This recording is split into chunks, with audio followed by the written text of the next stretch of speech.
পাকিস্তানকে পেহেলগাঁওয়ের প্রত্যাঘাত ভারতের, সিঁদুরের বদলা অপারেশন সিঁদুর।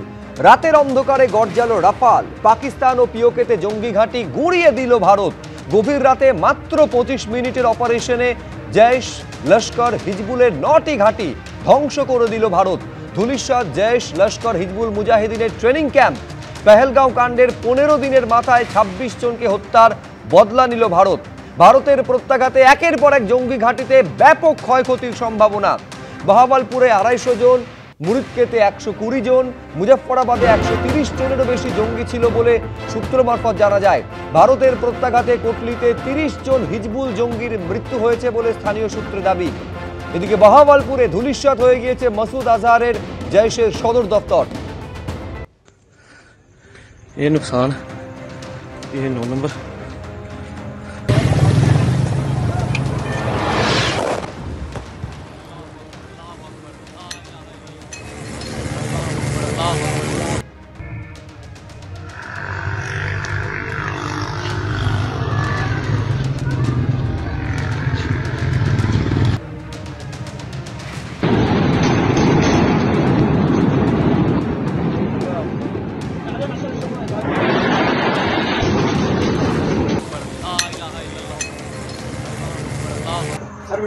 ओए होए होए होए ओके सर आओ सारे थां च होया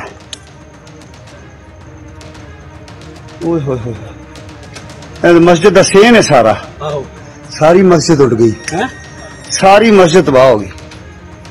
हेलो हेलो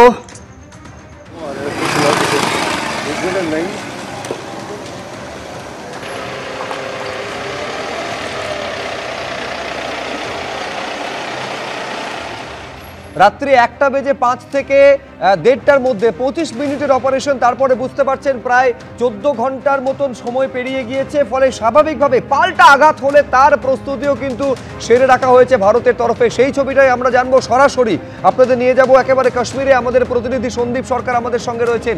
এক হচ্ছে সন্দীপ, এই যে প্রত্যাঘাতের খবর তুমি আমাদের একেবারে ননস্টপ ঘটনার সময় থেকে তুমি আমাদের দিয়েছো, কিন্তু যে আশঙ্কা থাকে, যে একটা প্রস্তুতি থাকে যে পাল্টা যদি হামলা সীমান্তের ওপার থেকে হয়, তার প্রস্তুতি কতটা, কি ব্যবস্থাপনা, সামরিক তৎপরতা সীমান্ত এলাকা জুড়ে কি চোখে পড়ছে?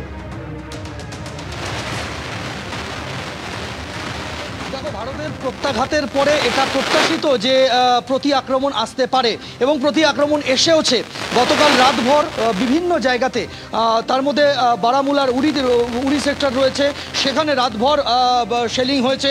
তার পাশাপাশি আর্টিলারি গান থেকে ফায়ার হয়েছে তোমার কুপওয়ারার একাধিক যে লাইন অফ কন্ট্রোলের লাগোয়া যে গ্রামগুলি রয়েছে সেখানে হামলার ঘটনা ঘটেছে, যার মধ্যে চৌকিবাল রয়েছে, যার মধ্যে টুংগাম রয়েছে। এই জায়গাগুলিতে লাগাতার কিন্তু শেলিং হয়েছে কালকে রাত্রির মোটামুটিভাবে 2-2:30 থেকে শুরু হয়ে আজকে সকাল 9টা, 9:30, 10টা পর্যন্ত।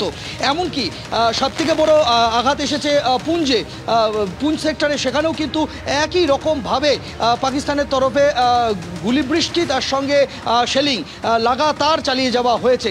ফলে ক্ষয়ক্ষতি হয়েছে ভারতের তরফেও। এই প্রতি হামলার পরে, পাকিস্তানের প্রতি হামলার পরে প্রচুর ক্ষয়ক্ষতি হয়েছে। বাড়িঘর ভেঙে গিয়েছে, লোকের প্রাণহানির ঘটনা কুপওয়ারাতে ঘটেনি, কিন্তু বাড়িঘর ভেঙেছে মানুষজনের। তাদেরকে নিরাপদ জায়গায় সরিয়ে নিয়ে যাওয়া হয়েছে এবং সতর্কতামূলক পদক্ষেপ হিসেবে তাদেরকে নিরাপদ জায়গাতেই রাখার সিদ্ধান্ত নেওয়া হয়েছে জম্মু কাশ্মীর পুলিশের তরফে। তাদেরকে যে পার্বত্য এলাকা রয়েছে, পার্বত্য এলাকার যে নিয়ন্ত্রণ রেখা, যেখানে তাদের বাড়ি, যে বাড়িঘরগুলি ভেঙে গিয়েছে এবং বাড়িঘর যাদের ভাঙেনি, যাদের বাড়িঘর অক্ষত রয়েছে, তাদেরকে নামিয়ে আনা হয়েছে নিরাপদ জায়গাতে।